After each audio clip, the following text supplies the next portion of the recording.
Bonjour Manon Aubry. Bonjour. Merci d'être avec nous. Vous êtes députée européenne La France Insoumise. Avec vous ce matin, nous allons parler de la colère des agriculteurs qui font face à la dermatose nodulaire contagieuse et la décision sur le principe de précaution d'abattre tout un troupeau de bovins. Colère des salariés des industries. 700 personnes sur le carreau après la liquidation très rapide de Brandt, dernier fleuron français de l'électroménager. Colère des Français contre la classe politique, et donc vous aussi, dans la classe politique. Dans une étude Cevipof, ils mettent l'instabilité politique au premier plan de leurs préoccupations. Colère des politiques, enfin, les uns contre les autres. Les municipales arrivent et on s'agite dans les équipes, justement, des différents partis. Colère, alors que nous sommes en pleine préparation des fêtes de Noël, censées pourtant nous apaiser. Pour vous interroger ce matin, Stéphane Dupont des Échos. Bonjour Stéphane. Bonjour. Et Mathieu Bock-Côté. Bonjour Mathieu. Bonjour. Les agriculteurs en colère, en Ariège, mais pas que. Après un cas confirmé de dermatose nodulaire contagieuse, un animal entraîne l'abattage de 208 vaches. Les agriculteurs manifestent encore ce dimanche. Hier, 43 points de blocage dans toute la France et des barrages partout, sur tous les axes. Anis Genevard, ce matin sur Europe 1, affirme se rendre sur place, annonce un plan de vaccination, donc, on l'a entendu, d'1 million de bovins sur les 16 millions de bovins en France. Qu'est-ce que vous dites aujourd'hui, Manon Aubry, à la fois aux agriculteurs et au gouvernement ? D'abord, je voudrais dire aux agriculteurs que je comprends leur colère, que cette colère, elle est justifiée par l'impréparation absolument scandaleuse de ce gouvernement, et en particulier de la ministre de l'Agriculture, Anis Genevard, qui, je le rappelle, en plus d'être ministre de l'Agriculture, elle est aussi une élue du Doubs, où a été notamment abattu un cheptel de 87 vaches, alors qu'il y avait une seule vache qui était contaminée, et qu'une grande partie de ces vaches avait été vaccinée il y a plus de 30 jours. On voit à quel point cette gestion de la crise est complètement déconnectée de la réalité des agriculteurs qui ont travaillé pendant des générations entières, y compris dans de la sélection génétique, à créer et à élever leurs bêtes, et qui aujourd'hui se retrouvent à devoir tuer tout un troupeau parce qu'on est incapable d'avoir les vaccins qui sont nécessaires. Je veux dire, Qu'est-ce que vous auriez fait, vous, à sa place ? Vous auriez isolé la bête ? Peut-être. Plusieurs choses. Ma collègue Mathilde Panot avait alerté le ministère de l'Agriculture dès le mois de juillet en demandant à ce qu'il y ait suffisamment de doses de vaccins qui soient prêtes. Sachant que cette maladie-là est apparue fin juin, à peu près. Non, cette maladie, elle est apparue en Europe. Elle est apparue en Europe bien avant, mais elle est arrivée en France fin juin. Justement, en Europe, Manon Aubry, les autres pays, quand ils ont des cas de dermatose comme le nôtre, ils abattent aussi des troupeaux. Ils font la même chose. Mais vous le voyez bien. Vous êtes députée européenne. Justement, en tant que députée européenne, je regarde ce que, par exemple, dit le réseau de vétérinaires européens, qui dit que c'est tout aussi efficace de tuer les bêtes qui sont contaminées, et seulement elles, et d'isoler ensuite le troupeau. Donc cet abattage indiscriminé tue l'ensemble de la filière. En France, en Savoie, avec des bons résultats. Et donc, il n'y a plus de cas de dermatose en Savoie. Est-ce que c'est pas ça la bonne solution ? Et à quel prix pour les agriculteurs ? Vous savez combien est indemnisée une bête qu'on tue ? 2000 euros. 2000 euros. C'est très peu en réalité. Comment vous espérez qu'un agriculteur va pouvoir reconstruire son cheptel de cette manière-là ? Donc on voit de nouveau que cette impréparation, pour finir sur votre question initiale, puisque dès le mois de juillet, le ministère de l'Agriculture aurait dû s'organiser. Et on paye autre chose en matière de souveraineté de production de ces vaccins, puisqu'ils sont produits en Afrique du Sud. Donc on est aussi dépendant d'une entreprise et d'un laboratoire qui produit en Afrique du Sud. Donc vous voyez les crises se succéder les unes après les autres. À cela va se rajouter le dernier coup de poignard au monde agricole. On en parlera sûrement avec l'accord de libre-échange avec le Mercosur, qui sera officiellement signé cette semaine. Et donc, oui, les agriculteurs n'en peuvent plus. N'en peuvent plus. Et quand on vient leur dire, on tue l'ensemble de votre cheptel ou rien, c'est même inefficace. Parce que qu'est-ce que ça va produire ? Il y a des agriculteurs qui vont être découragés de déclarer officiellement. Et donc ça devient inefficace, y compris d'un point de vue de la lutte contre la maladie. Les vétérinaires ou les scientifiques, pour vous, ça n'a pas de valeur. Ce qu'il faut écouter, c'est les agriculteurs. Je viens précisément de vous citer le réseau européen des vétérinaires. C'est ni une officine insoumise, ni des agriculteurs. Et ils disent que la manière la plus efficace de traiter la maladie, c'est d'isoler le cheptel, tuer les bêtes qui sont contaminées, seulement les bêtes qui sont contaminées, et vacciner un maximum les troupeaux. manifestement, c'est pas la politique qui a été choisie par le gouvernement. C'est-à-dire que ce que fait Madame Genevard, elle le fait maintenant, alors qu'elle aurait dû le faire avant, c'est ce que vous dites. Extrêmement tardivement. Et donc, entre-temps, on aura sacrifié des troupeaux et on aura sacrifié la vie d'agriculteurs. Justement, la crise des agriculteurs en ce moment, cette révolte, plusieurs l'attendaient, on ne savait pas sur quoi elle se déclencherait, mais depuis la dernière, on se disait tout ça peut réexploser demain matin, quel que soit le sujet. Quel est, d'après vous, au fond de vous, l'arrière-fond de cette crise, l'espèce de désespoir antérieur à cette crise en particulier? Vous avez raison que le fond de cette crise est beaucoup plus profond. Et malheureusement, c'est que la phase émergée de l'iceberg qu'on est en train de voir, derrière, vous avez une profession qui est abandonnée. Une profession où il y a un suicide tous les 2 jours. Une profession où vous avez un agriculteur sur 2 qui gagne moins de 500 € par mois. Comment on peut survivre dans notre pays avec moins de 500 € par mois? Et donc, ces agriculteurs qu'on abandonne notamment à la concurrence déloyale, qui vient des 4 coins de la planète, sans protéger notre agriculture, alors que, je veux dire, rien que la France a de quoi nourrir 2 fois la population française. On aurait une autonomie et une suffisance agricole largement nécessaires, y compris pour bien rémunérer nos agriculteurs, qui sont aussi étranglés par les marges des entreprises agroalimentaires qui nous vendent du lait et autres denrées agricoles en supermarché. Ils disent souvent aussi par les normes européennes, par exemple. Mais ces normes européennes, elles sont nécessaires d'un point de vue environnemental et d'un point de vue sanitaire. Le problème, c'est qu'aujourd'hui, ces agriculteurs qui respectent ces normes sont soumis à une concurrence déloyale d'agriculteurs qui, eux, n'ont pas les mêmes normes. Donc évidemment qu'à la fin, les agriculteurs européens payent le prix fort. Et ce n'est pas normal qu'ils payent le prix fort. Raison pour laquelle, moi, j'assume de dire que il faut protéger notre agriculture européenne avec une politique agricole qui permette aux agriculteurs de survivre et de vivre véritablement dans leur avec une travail. forme de protectionnisme. Les pays concurrents qui n'ont pas... Et j'y arrive avec une forme de protectionnisme. Protectionnisme dans les marchés publics. Par exemple, que les écoles s'approvisionnent essentiellement en approvisionnement local, dans la production locale. Mais protectionnisme aussi en arrêtant cette course au libre-échange au niveau européen. Moi, je préside au Parlement européen le seul groupe qui n'a jamais donné aucune voix à ces accords de libre-échange. Ça fait très longtemps qu'on bataille contre ces accords qui tuent l'agriculture européenne. On parle beaucoup de l'accord avec le Mercosur en ce moment, mais vous avez ajouté à cet accord avec le Mercosur, l'accord avec la Nouvelle-Zélande, l'accord avec l'Indonésie, l'accord avec le Mexique, etc. Ces l'accord avec le Canada, que vous oubliez, qui a été plutôt bénéfique pour l'agriculture française. Non, c'est pas vrai qu'il a été bénéfique à l'agriculture française dans son ensemble. Vous le voyez, moi je préfère avoir une agriculture qui permet de nourrir nos enfants, nos populations européennes et qui permet aux agriculteurs européens de vivre dignement de leur travail. Et pour ça, oui, il faut arrêter avec la course effrénée au libre-échange parce que précisément, c'est une concurrence déloyale. Vous prenez sur l'accord avec le Mercosur qui va être signé cette semaine. L'Argentine et le Brésil ont des pesticides. Un tiers des pesticides qui sont autorisés au Brésil sont interdits en France et dans l'Union européenne. Comment voulez-vous que nos agriculteurs soient... est-ce qu'il y a une forme de front commun qui existe aujourd'hui entre la gauche comme vous, la droite comme le RN, une partie des LR? Est-ce qu'il y a pas une forme de front commun qui existe au-delà des clivages politiques classiques autour du protectionnisme agricole? Tant mieux si on avait raison avant tout le monde, parce que je me souviens, y compris, je pense, sur ce type de plateau, quand on parlait de protectionnisme, à une époque, ça faisait sauter tout le monde au plafond. Tant mieux si de plus en plus de monde s'y rejoint. Mais permettez-moi de dire quand même, il y a une certaine hypocrisie au niveau européen. Je le vois singulièrement. Le groupe de Jordan Bardella, le groupe de François-Xavier Bellamy sont majoritairement des soutiens aux accords de libre-échange. Singulièrement, le groupe de François-Xavier Bellamy est le premier promoteur de l'accord de libre-échange avec le Mercosur. François-Xavier Bellamy lui-même.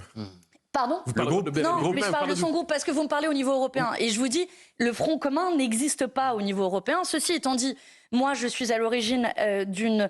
Mais au niveau français, si je peux me permettre. Au niveau français, il y a une résistance aujourd'hui au Mercosur qui traverse, qui fait éclater les vieux clivages. Là où vous avez raison, c'est que par exemple, on a fait adopter à l'Assemblée nationale, à l'unanimité, une résolution lors de notre niche parlementaire qui dénonce cet accord de libre-échange, qui dénonce par ailleurs l'attitude d'Emmanuel Macron, qui fait la danse du ventre pour dire je vais m'opposer à cet accord et en réalité est en train de capituler en race campagne, n'a jamais mené à la bataille. Pour l'instant, Mme Genevard a dit qu'en l'état des choses, on attend les fameuses 3 demandes de la France et qu'en l'état du texte, elle l'a encore redit ce matin sur Europe 1, elle a dit en l'état, c'est non. Quelles sont-elles les demandes de la France? C'est intéressant de les regarder. Si on les regarde dans l'ordre, la clause de sauvegarde. D'abord, les clauses de sauvegarde. On peut s'arrêter juste là-dessus déjà, les clauses de sauvegarde, puisqu'elles vont être votées la semaine prochaine au Parlement européen. Il se trouve que je suis rapportrice pour mon groupe sur ces clauses de sauvegarde. Ces clauses de sauvegarde, dans l'idée, c'est si jamais il y a trop d'impact négatif pour l'agriculture européenne, on met en place des mesures de sauvegarde. Sauf que faut lire les astérix, c'est comme dans les contrats d'assurance, vous voyez. Il faut qu'il y ait une variation des prix de 10%. Il faut qu'il y ait une variation de volume de 10%. Il faut montrer, non pas une corrélation, mais une causalité directe avec l'accord de libre-échange avec le Mercosur. Seule la Commission européenne a la responsabilité de déclencher ces clauses de sauvegarde. Et quand bien même elles seraient déclenchées, vous voyez que ces critères font en sorte qu'elles ne seront jamais déclenchées, il n'y aura pas de suspension des échanges avec le Brésil et l'Argentine. Bref, c'est de la poudre de perlimpinpin. Vous voyez, on a un gâteau, puisqu'on est le dimanche midi, on a un gâteau qui est indigeste. Ouais, pas midi. Hein.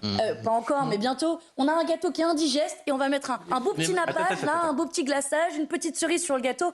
Ces clauses de sauvegarde, c'est de la publicité mensongère. La suite, Manon Aubry, on est en train de parler du Mercosur et de ce texte qui, selon Annie Genevard, la ministre de l'Agriculture, ce matin sur Europe 1, disait qu'il était invotable pour la France, à moins que les 3 demandes françaises, à savoir la clause de sauvegarde, les mesures miroirs et le renforcement des contrôles, soient examinées. Manon Aubry, vous nous avez parlé des clauses de sauvegarde, les mesures miroirs, maintenant rapidement.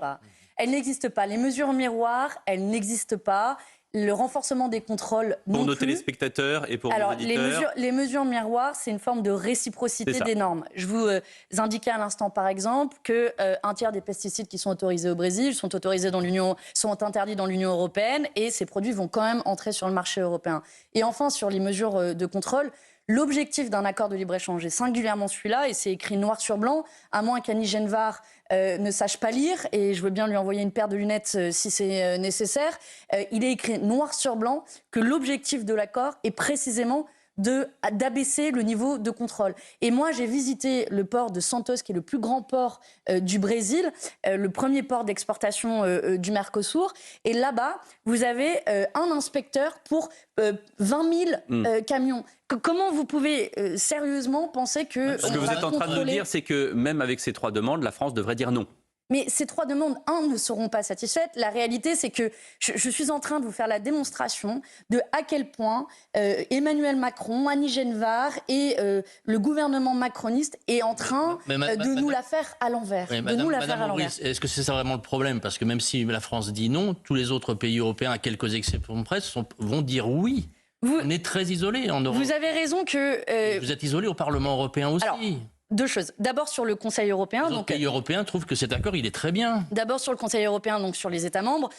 Il est vrai que la France n'a pas mené la bataille. Vous avez raison. Et Emmanuel Macron est président de la République depuis 8 ans. On parle de cet accord de libre-échange quasiment chaque semaine et chaque mois depuis qu'il est président de la République. Et il n'a rien fait pour constituer une minorité de blocage. En ce qui concerne le Parlement européen... Il n'est pas parvenu. Non, il n'a rien essayé du tout. Et on voit bien qu'on paye aujourd'hui le prix.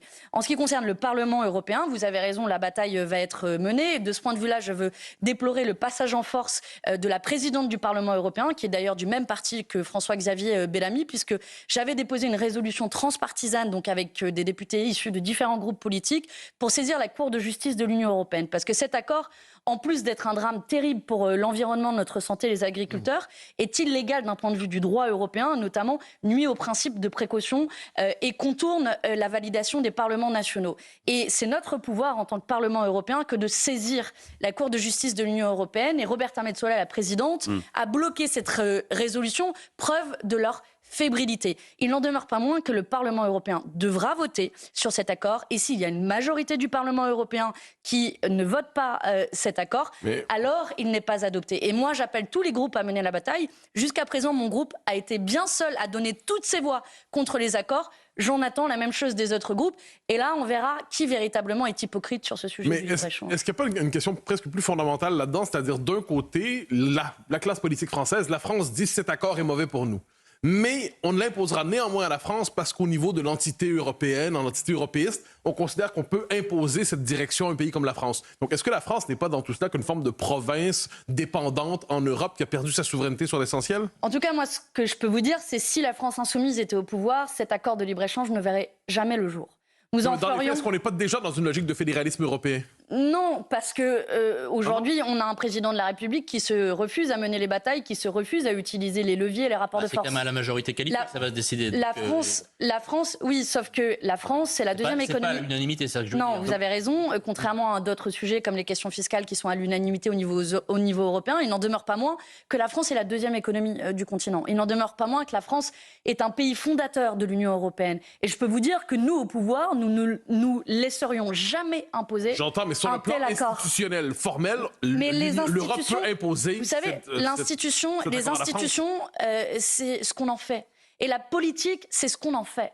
Et aujourd'hui, oui, la France a abdiqué son pouvoir de légiférer en matière commerciale et en matière de libre-échange. C'est la raison pour laquelle je combats ce pouvoir, c'est la raison pour laquelle nous procéderions de manière extrêmement différente. Et en toute hypothèse, si nous étions au pouvoir, bien sûr que cet accord de libre-échange n'aurait jamais vu le jour, celui-là et tous les autres qui vont venir après. Parce que vous feriez des menaces à l'Europe, vous diriez, si vous signez ça, on ne paye pas notre contribution. Parce qu'on utiliserait tous les leviers et nos rapports de force. Et à la fin des fins, nous dirions très clairement que nous, les produits avec une tonne de pesticides qui viennent du Brésil, ça n'entrerait pas sur le territoire français. Ça ne fonctionne pas Frexit ? Au mépris. Rapport de force. Oui. Mais si le rapport de force ne fonctionne pas, Frexit ? Moi, je ne pense pas que le rapport de force ne va pas fonctionner. Il ne fonctionne pas au détriment de la filière viticole française. Mais parce que personne n'a utilisé ce rapport de force. Personne. Et vous parlez de la filière viticole. Pardon, mais allez demander aux syndicats agricoles. Ils sont tous opposés à cet accord de libre-échange. C'est bien que les agriculteurs sont perdants. Ils sont perdants parce qu'on va importer des centaines de milliers de tonnes de bœuf, de soja, de maïs, de volaille. Je continue la liste, elle est extrêmement longue. Donc oui, l'agriculture européenne va perdre énormément et c'est la raison pour laquelle il faudra continuer à batailler coûte que coûte. Cette bataille, nous allons la mener au Parlement européen. Avec la signature officielle la semaine prochaine, va démarrer la bataille parlementaire au niveau du Parlement européen. Et moi, je suis bien décidée à ne pas la perdre. Vous aurez l'occasion de me réinviter, j'espère, pour célébrer la victoire que l'on aura gagnée. En tout cas, en France, je le disais tout à l'heure, les blocages des agriculteurs continuent et les forces de l'ordre ont dû intervenir justement sur le troupeau en question. Quand on interroge ce matin sur Europe 1 Annie Genevard, la ministre de l'Agriculture, sur ce sujet, voici ce qu'elle répond. Je déplore ces violences, mais il faut savoir que, comme toujours, quand il y a des événements susceptibles de créer de l'émoi, vous avez une ultra-gauche très mobilisée qu'on a vu arriver en fin d'après-midi et qui ne voulait qu'une chose, c'est en découdre avec les forces de police, qui était chargée simplement de permettre l'accès à la ferme. Voilà ce que dit Annie Genevard. Qu'est-ce que vous lui répondez ? Je lui réponds la phrase qu'avait utilisée Gérald Darmanin, vous vous souvenez peut-être à l'époque où il était ministre de l'Intérieur, déjà lors d'une crise agricole, où il avait dit on n'envoie pas des CRS sur des gens en colère. Et c'est pas la manière de régler aujourd'hui la colère agricole qui est dans notre pays. Et elle aura beau jeu d'utiliser le prétexte de l'ultra-gauche ou je ne sais pas quoi, c'est absolument pas avéré par les faits. Et c'est ce que dit la ministre, elle dit c'est l'ultra-gauche et les casseurs. Oui, enfin, elle n'en est pas à son premier mensonge, la ministre de l'Agriculture. Oui, vous l'accusez de mensonge je l'accuse de mensonge. Quand elle parle de clauses miroirs, de mesures de sauvegarde et de baisse des contrôles. Je parle juste de l'intervention des forces de l'ordre. De la même manière, vous avez des agriculteurs qui sont en colère. Et des agriculteurs qui sont en colère, vous ne réglez pas cette colère-là par l'usage de la force. Manon Bry, vous approuvez les actions qui sont menées, les blocages? Des actions de blocage, oui.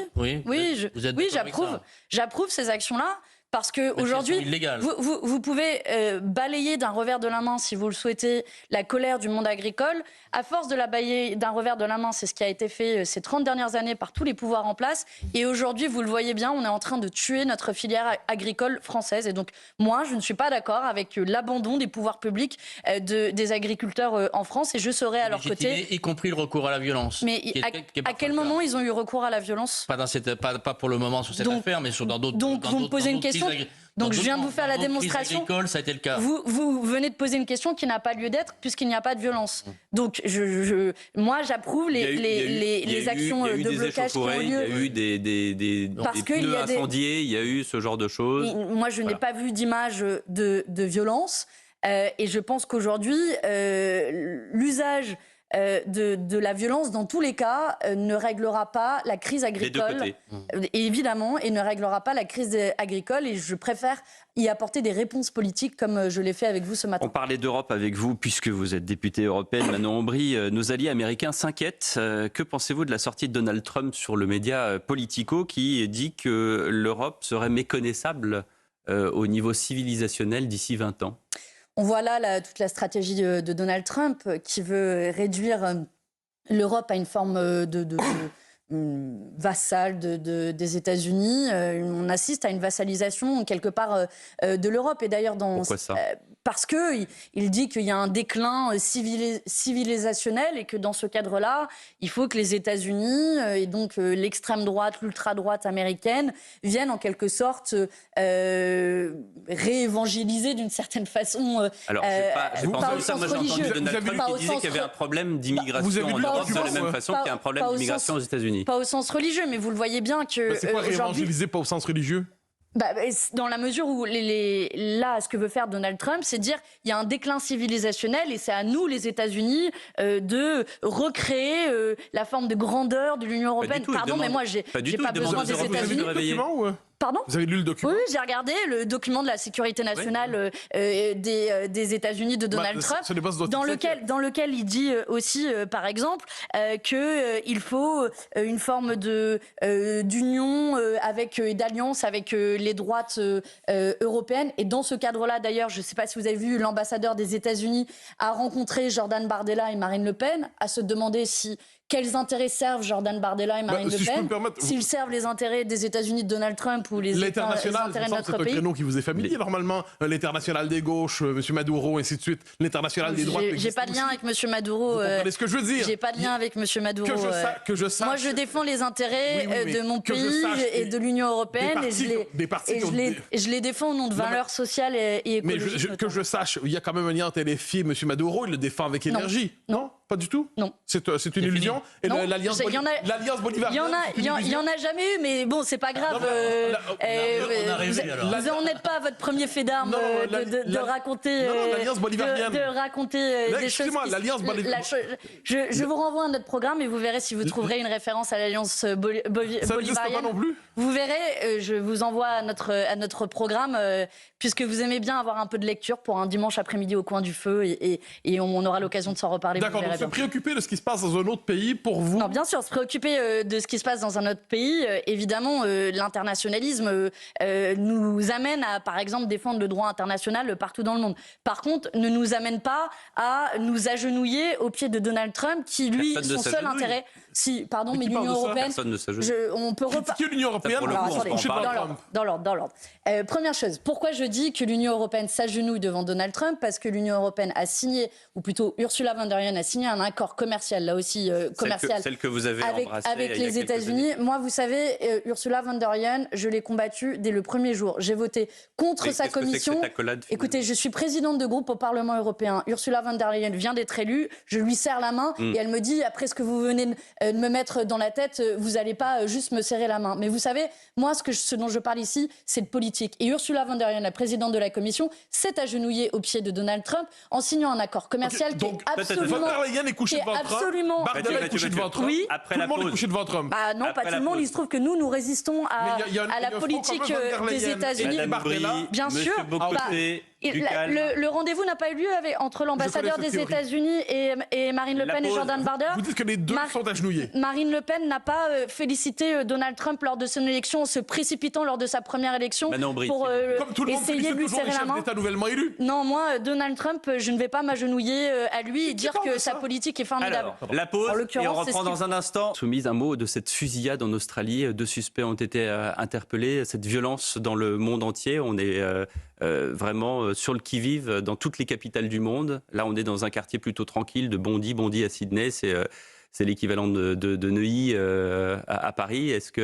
Qu'est-ce que ça vous inspire aujourd'hui? J'apprends comme vous ce drame absolument inouï ce matin. Je voudrais avoir d'abord une pensée pour les victimes, les proches, tous ceux qui ont été aussi témoins de ces faits-là. Maintenant, c'est le temps de l'enquête qui démarre à peine. C'est difficile de commenter quelque chose qui est à chaud, vous vous en doutez. Et j'espère que les suspects, s'il y a d'autres suspects, d'autres complices qui ont participé à ces actes de violence qui pourront être appréhendés le plus rapidement possible.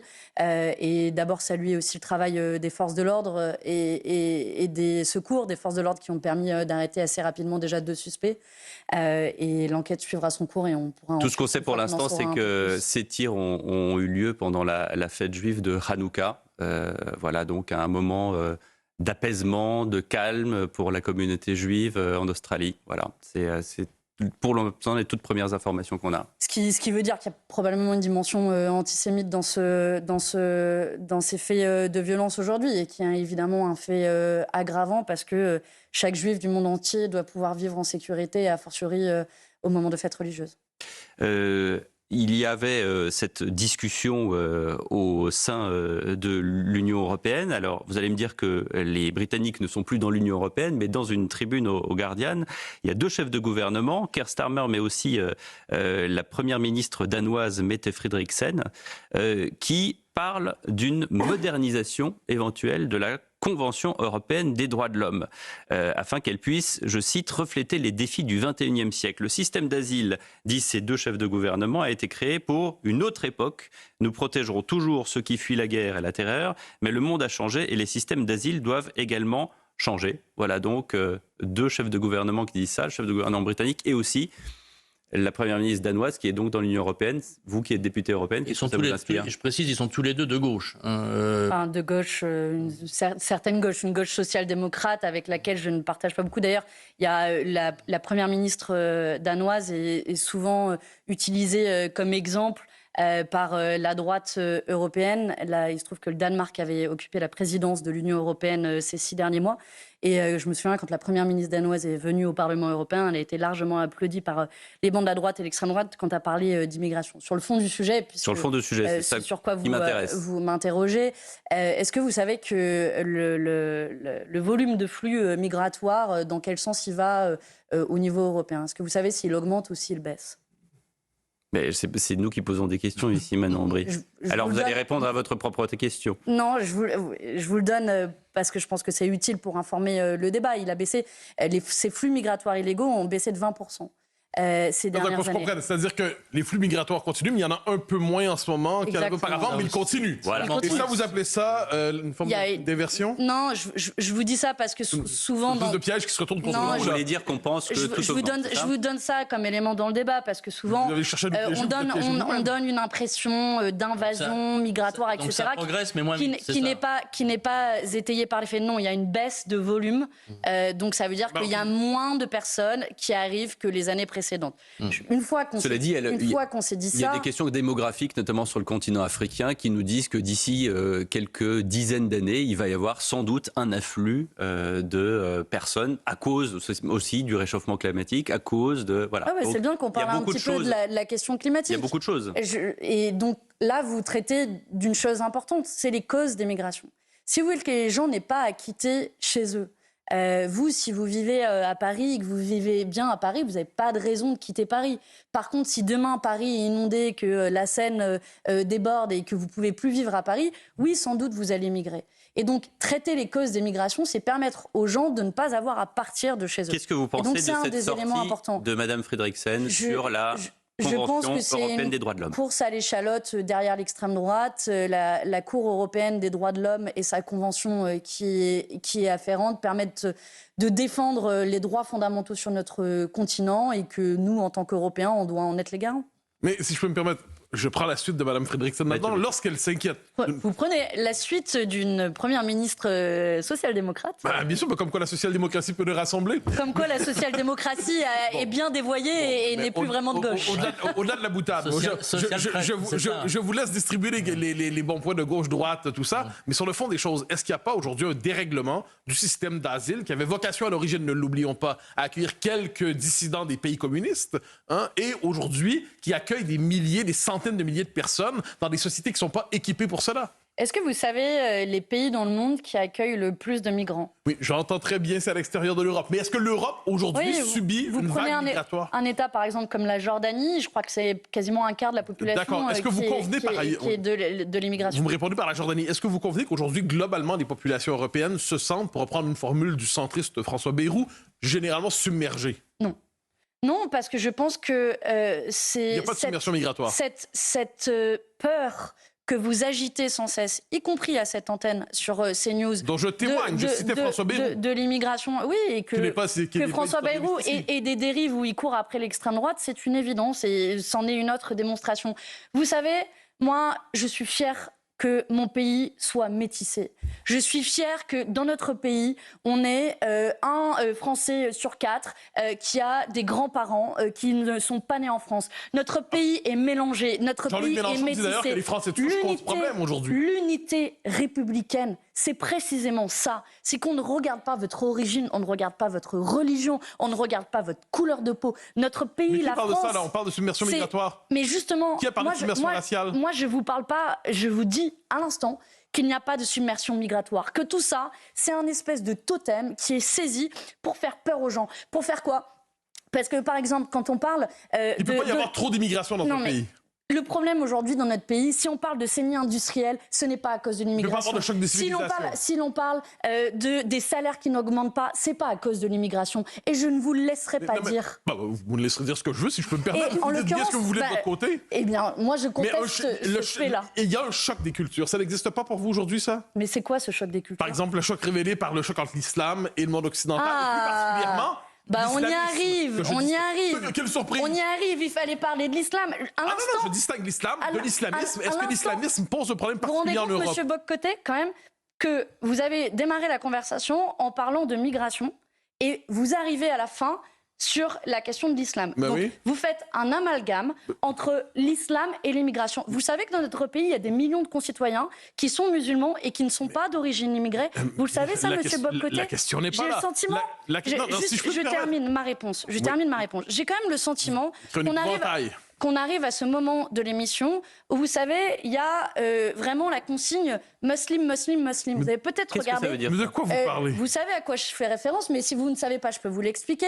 À ce complément d'enquête qui a été diffusé sur CNews, où il est indiqué que des chefs de rédaction donnent pour consigne de parler muslim. Donc pour vous, la question de l'islam, la question de l'islamisme plus particulièrement, c'est le fruit d'une conspiration. C'est une conspiration des rédactions. Il n'y a pas d'enjeu islamiste en Europe aujourd'hui. Je viens de vous faire la démonstration. Vous n'avez pas fait de démonstration du tout, si je peux me permettre. Chacun sera juge, ceux qui nous regardent. Que vous avez fait un amalgame entre, d'un côté, la question migratoire et de l'autre côté, la question des musulmans. Et je pense que vous assimilez tous les immigrés à des musulmans, tous les musulmans à des immigrés. C'est vous qui faites ça. C'est vous qui avez fait le lien. Pourquoi vous avez fait le lien dans ce cas? Entre l'islamisme et l'islam, vous voyez, de nouveau vous sans le les faites. recouper l'un l'autre. Mais de nouveau vous le faites. De nouveau vous le faites. Non, pas du tout. Ça veut pas dire. Non, mais vous êtes fascinante. Ça ne veut pas dire que tous les immigrants sont des musulmans. Ça ne veut pas dire que tous les musulmans sont des islamistes. On progresse dans la conversation, vous le voyez. Attendez, qu'est-ce que c'est que ce dialogue? Je ne comprends pas. Mais c'est absurde. Vous avez un homme de paille en tête. Je réponds avec. Vous êtes dans une émission sérieuse. Vous boxez avec un homme de paille. Vous ne répondez pas à une question simple. Est-ce qu'il y a aujourd'hui un choc des cultures en Europe? Est-ce que les Européens ont l'impression de vivre cela? Je vous ai répondu non. D'accord. Je vous ai répondu non et je crois avoir étayé la discussion. Après, vous avez fait. Mais il n'y a pas de lien entre l'islam en Europe et l'immigration. Donc là, vous voyez... Non, il pose une question. Sur le plan démographique. Je vous fais la réponse l'islam que non. est d'immenses conversions. Je vous fais la réponse que non. Et vous le savez que la manière dont vous posez la question, c'est précisément pour faire un amalgame entre migration et musulmans. Donc il n'a pas le droit de poser la question. Ennemi. Je conteste les termes du débat. J'ai le droit, oui ou non? Je ne sais pas. Je trouve ça étonnant. Vous voulez faire mes réponses peut-être? Non. Je trouve ça étonnant que vous contestiez une question d'un journaliste. En l'occurrence, j'ai le droit de contester les termes du débat, oui. Et je pense que la manière dont sont assimilés tous les musulmans de notre pays comme étant la source de tous les maux. Personne fait ça. Et la source, vous assimilez les musulmans de notre pays à l'islamisme radical. Personne vous savez comme moi que je combats l'islamisme radical comme je combats. Non, je ne sais pas comme vous. Ça. Toutes les manières de dévoyer une religion telle qu'elle soit, mais je n'accepte pas que les musulmans de notre pays soient pointés du doigt à longueur de journée et à longueur d'antenne. Il y a des sondages, comme le sondage de l'IFOP, que vous avez lu comme nous, qui montrent certaines choses. Quand vous avez qui montrent que, par exemple, 57% des musulmans 15-24 ans disent que les lois de l'islam doivent intervenir avant les lois de la République, par exemple. Vous le savez comme moi que ce sondage de l'IFOP a été contesté à bien des égards. C'est un sondage de l'IFOP. C'est un très bon institut sur lequel vous vous appuyez aussi de temps en temps. Non, et qui en l'occurrence fait pas mal d'erreurs dans la manière dont ils élaborent leur sondage. Mais à la rigueur, peu importe le sondage, on peut parler du fond de la question. Je vous le dis très calmement, foutez la paix aux musulmans de ce pays. Mais foutez-leur la paix. On leur fout la paix. Laissez-leur. On fête aujourd'hui, cette année, les 120 ans de la loi de séparation de l'Église et l'État de 1905. La religion, chacun peut quand on parle de l'entrisme islamiste, chez soi. Et ça reste chez soi. Et foutez la paix aux musulmans de ce pays, comme à toutes les religions. Et vous savez que la première religion du pays, donc ça veut dire, c'est à l'IFOP que vous dites ça. C'est à l'IFOP de dire vous n'avez pas à faire ce genre de sondage. C'est ça que vous dites. Mais vous aussi sur CNews qui avez l'habitude. Je vous interroge sur l'IFOP. Est-ce que l'IFOP ne devrait pas faire ce genre de sondage? Est-ce que l'IFOP ne devrait pas faire ce sondage? Mais parler d'entrisme islamiste, mais vous savez comment ça n'a pas progressé l'islamisme radical dans notre pays? Bon, on va parler dans un instant de l'industrie, de la réindustrialisation et de ce qui se passe chez Brandt avec Stéphane Dupont. Je voulais juste vous dire que, bien sûr, dans les émissions d'information de CNews et d'Europe 1, juste après cette émission, on reviendra largement sur cette fusillade en Australie, fusillade sur la plage de Bondy. Plusieurs personnes sont hospitalisées après cette fusillade. 2 suspects ont été arrêtés après de nombreux coups de feu, avec cette fusillade qui intervient pendant la fête juive de Hanouka ce dimanche. Stéphane Dupont, la situation de Brandt. Oui, alors jeudi, on apprenait la liquidation de cette entreprise que tous les Français connaissent, une marque d'électroménager vraiment très populaire. Selon vous, est-ce qu'il était possible de faire autrement, sachant que cette entreprise a connu de toutes ces dernières années beaucoup de difficultés, avait changé plusieurs fois de propriétaire. Est-ce que c'était, selon vous, inéluctable? Est-ce qu'il y avait une autre solution? Oui, je pense que c'était possible d'éviter d'en passer par là. On a d'abord 700 emplois qui sont sur le carreau, donc c'est 700 familles qui aujourd'hui sont entre les mains d'un potentiel repreneur qui n'arrive pas. D'ailleurs, les salariés avaient proposé aussi de reprendre eux-mêmes l'entreprise, ce qui n'a pas été suivi des faits par le tribunal, ce qui est dommage. Et malheureusement, Brandt illustre une saignée industrielle beaucoup plus large. On en parlait juste avant hors antenne. Vous avez fait un large dossier sur les Échos qui regarde l'ensemble des plans sociaux de ces derniers mois.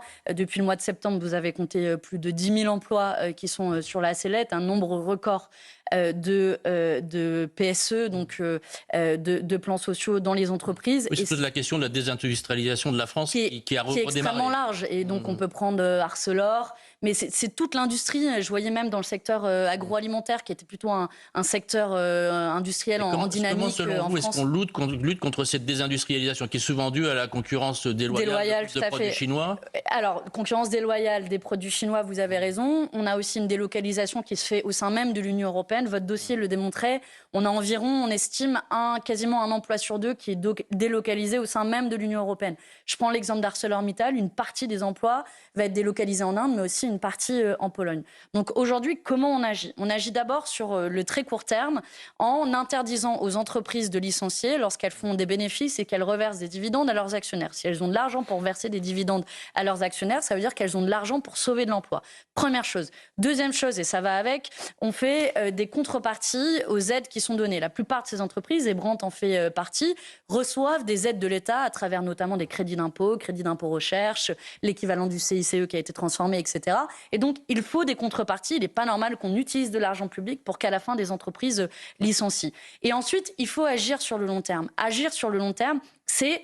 On en revient à la question qu'on évoquait au début de l'émission, la question du protectionnisme. Comment on s'assure que, par exemple, dans la commande publique, on privilégie les biens qui ont été faits et élaborés en France plutôt que d'aller chercher de l'autre bout du monde? Il n'y a pas aussi un problème de coût de production? Les entreprises se plaignent qu'elles payent trop d'impôts par rapport à leurs concurrents, qu'il y a des impôts de production en France qui sont très lourds. Dans le budget, vous avez encore voté, les filles, des hausses d'impôts sur les entreprises. Est-ce que c'est pas un peu contradictoire de dire on veut défendre l'entreprise et l'industrie en France et voter plus d'impôts pour les entreprises? Dans le budget, la seule chose qui a été votée, c'est l'équivalent de l'impôt universel, ce qui s'appelle l'impôt universel, qui va rapporter 28 milliards sur les grandes entreprises. 28 milliards d'euros, mais c'est pas un surimpôt sur les entreprises. C'est juste, non, je vais vous expliquer ce que c'est un outil de lutte contre l'évasion fiscale. C'est faire en sorte que les entreprises payent en impôts. Je vais vous expliquer. Soyez pas impatients, j'y arrive. C'est faire en sorte que les entreprises payent en impôts à hauteur de leur activité économique réelle en France. Dit autrement, si vous prenez votre bar au coin de la rue, il paye beaucoup plus d'impôts en proportion qu'une entreprise comme Starbucks. De la même manière, votre librairie au coin de la rue paye beaucoup plus d'impôts qu'Amazon. Parce que ces entreprises comme Amazon et Starbucks ont des filiales qui sont dans les paradis fiscaux où elles enregistrent artificiellement leurs bénéfices. Donc l'objectif, c'est de rétablir de l'égalité fiscale. C'est faire en sorte que les PME ne payent pas plus d'impôts que les grandes entreprises. Et ça, je pense que dans un journal économique de très bonne facture comme Les Échos, c'est un objectif que l'on partage, rétablir de l'équité fiscale. C'est dommage si vous ne le partagez pas, mais c'est rétablir de l'équité fiscale pour faire en sorte que chacun paye à la hauteur de ses moyens. Et donc, pour en revenir à la notion de compétitivité, en même temps que on privilégie les entreprises françaises dans la commande publique notamment, il faut aussi se protéger et assumer des formes de barrières douanières aux frontières de l'Union européenne. Nous l'avons toujours défendu. Nous sommes à 10 jours des fêtes de Noël. Est-ce qu'on vous souhaitait à l'avance de joyeuses fêtes de Noël, Manon Aubry ? Évidemment, d'abord, je pense qu'on a tous besoin de ces moments de retrouvailles en famille, de ces moments de pause, de ces moments de vacances, de ces moments un peu collectifs, même si je n'oublie pas que pendant ces fêtes, il y a aussi beaucoup de personnes qui travaillent à l'hôpital, qui travaillent dans tous les services, qui continuent à fonctionner pendant ces moments où on aimerait tous pouvoir retrouver les siens. Et c'est d'ailleurs ce que je vous souhaite à vous individuellement et à tous ceux qui nous regardent. Mais est-ce que Noël est pour vous une fête traditionnelle, patrimoniale de la France ? Qu'est-ce que vous pensez de ce sondage ? 79% des Français sont pour vient de l'IFOP aussi. La présence des crèches de Noël dans les mairies. Écoutez, on évoquait un tout petit peu avant le principe de laïcité. Le principe de laïcité, il est extrêmement clair, c'est la séparation de l'Église et de l'État. Les mairies sont les représentations de l'État à l'échelon local. Il est d'ailleurs écrit sur le fronton des mairies, liberté, égalité, fraternité, c'est notre devise. Et donc, si l'État ne reconnaît pas de culte, il est normal qu'il n'y ait pas de culte présent, tel qu'il soit, au sein des mairies. Je pense que tout le monde peut le comprendre et que le principe de laïcité est assez fondateur. Sauf 79% des gens, si je peux me permettre. Mais tout le monde, sauf 79%, c'est la conception de la majorité selon vous. Je pense que tout le monde peut le comprendre. Le principe de laïcité est relativement soutenu et défendu aujourd'hui dans notre pays. Nous avions un petit désaccord peut-être tantôt sur la notion de choc culturel. Vous n'avez pas l'impression... Vous voulez revenir à ce débat... À l'essentiel. Vous le fuyez, je vous y ramène. Vous me pardonnerez. Non, je réponds avec plaisir à vos questions, mais je note quand même une petite pointe de focalisation sur ces notions-là. Mais on a chacun nos focalisations. Vous avez les vôtres. Alors, j'y reviens. Moi, j'essaie de parler de l'enjeu du quotidien des Françaises et des Français. Il se peut que la question de l'avenir de son pays, ça soit un sujet de préoccupation. Mais l'avenir de son pays, c'est justement comment on arrive à... Permettez-moi d'y revenir. Alors, vous n'avez pas l'impression qu'il y a dans ce 79% des gens le témoignage de ce choc culturel dont on parle quelquefois, puisque les Français se sentent dépossédés de leur identité peut-être, ou de leur identité, c'est-à-dire on va au moins mettre de l'avant les symboles traditionnels qui marquent le pays, et peut-être que la crèche en est un. Vous l'interprétez pas comme ça? Je vous trouve assez pessimiste et négatif avant ces fêtes de fin d'année. Moi, je suis la joie éternelle, chère madame. Mais ce que je cherche à comprendre, c'est 79%. Il a même raconté son Noël au pied du sapin de la Je serais ravie de savoir comment votre Noël se déroule. Pour le reste, moi, ce que je sais, c'est que pendant ces fêtes de fin d'année, il y a énormément de familles qui aimeraient bien payer des cadeaux à leurs enfants. D'accord. Vous expliquez comment le 79% des gens qui sont favorables aux crèches en mairie. Il y en a beaucoup qui aimeraient se faire un petit repas d'exception et qui n'en auront pas les moyens. Voilà, Monsieur Boccoté, je pense la réalité des Françaises et des Français en ces fêtes de fin d'année. Mais là, je vous ramener, vous me pardonnerez d'être têtu sur les faits. Je trouve que vous êtes un peu obsédé, oui. Parfait, parfaitement. 79% des gens disent une crèche en mairie, nous y sommes favorables. Comment l'interprétez-vous?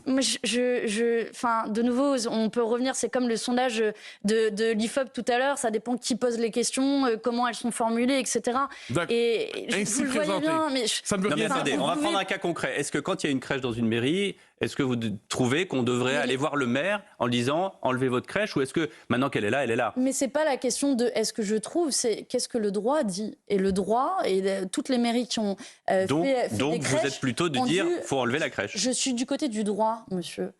Et le droit, c'est important. Vous n'étiez pas encore à propos de la colère des agriculteurs, si je peux me permettre. Non, vous êtes pour le droit asymétrique. Quand ça vous plaît, oui. Quand ça vous plaît pas, non. Non, parce que le droit de grève existe aussi dans notre pays. Et donc, si vous voulez parler tant que ça de ces fêtes de fin d'année, moi, je souhaite qu'on puisse parler, par exemple, de la manière à travers laquelle ce gouvernement macroniste a tenté de supprimer une partie de la prime de Noël.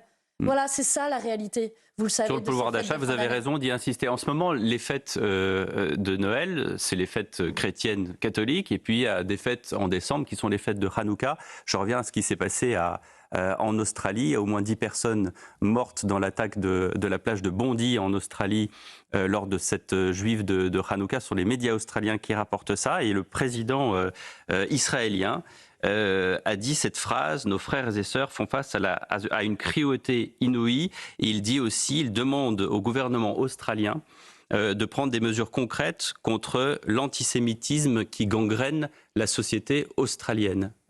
Vous savez, l'antisémitisme gangrène toutes les sociétés, pas seulement la société australienne, elle gangrène la société française, les sociétés européennes. Et l'antisémitisme, et qu'est-ce qu'on fait contre l'antisémitisme? C'est la haine d'une personne en raison de sa religion. Et puisqu'on parlait justement à l'instant de la laïcité nous commande de punir cette haine. Est-ce qu'elle marche, cette laïcité? Est-ce qu'elle fonctionne?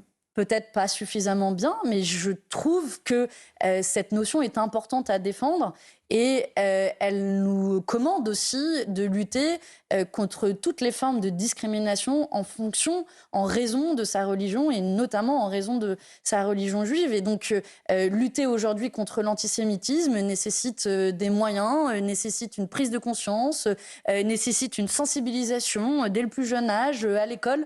Voilà comment on lutte contre l'antisémitisme à tous les niveaux de notre société. Et bien sûr que l'antisémitisme est encore trop présent dans nos sociétés. Et quand votre collègue européenne Rima Hassan se retrouve devant le juge israélien qui lui dit « Vous êtes interdite de territoire israélien pendant 100 ans » et Rima Hassan qui répond « Israël ne survivra pas 100 ans ».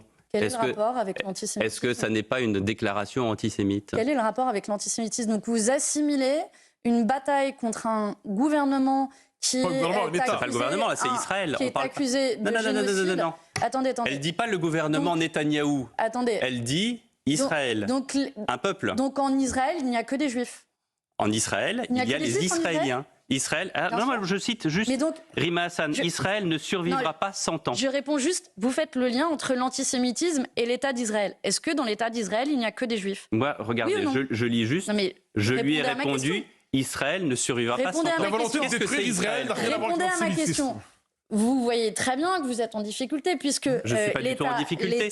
C'est vous qui êtes en difficulté, vous ne voulez pas répondre sur Rima Hassan. Non, je réponds sans problème sur Rima Hassan. Alors elle a raison de dire ça ou pas? Bien sûr qu'elle a raison de dire ça. Pourquoi est-ce qu'elle a raison? Parce que l'État d'Israël ne tiendra pas un siècle. D'abord, le fait... Elle a raison. Vous savez qu'aujourd'hui, commettre des crimes de guerre et des crimes contre l'humanité, raison pour laquelle le gouvernement israélien est poursuivi par la Cour pénale internationale, oui, ça précipite à la chute d'un État.